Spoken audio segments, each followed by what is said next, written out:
सामानों से हमें परहेज करना चाहिए, विदेशी सामानों के उपयोग से हमें बचना चाहिए, यानी वोकल फॉर लोकल हमें होना चाहिए।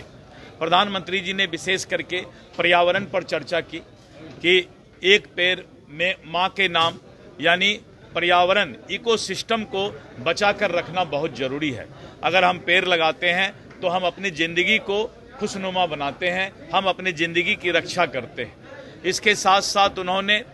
विभिन्न क्षेत्र में पूरे देश के अंदर अलग अलग जो प्रोडक्ट आता है, उन्होंने मेघालय के बात की, वहाँ पर जिस तरह से हम कीड़ा से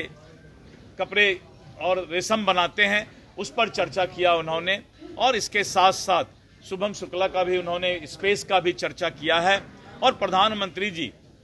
मन की बात में पूरे देश के चारों कोना को, सभी जगह को छूने का प्रयास करते हैं। इमरजेंसी के बाद और जो सबसे बड़ी बात उन्होंने कहा कि जो मोरारजी देसाई जी,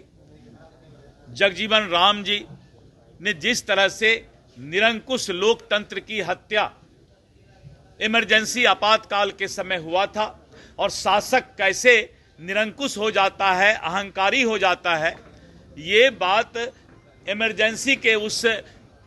चीज को अगर हम याद करते हैं तो आज भी हम सिहर जाते हैं कि श्रीमती इंदिरा गांधी के समय जो आपातकाल लगा था वो मोरारजी देसाई जी और जगजीवन राम जी के शब्दों में भी सुनने का मौका मिला कि किस तरह का अत्याचार और किस तरह से न्यायिक व्यवस्था को प्रभावित करने का प्रयास और जिस तरह से लोकतंत्र का माखौल उड़ाया गया था, लोकतंत्र की हत्या की गई थी, पार्लियामेंट का समय बढ़ा दिया गया था। ये इतना बड़ा अत्याचार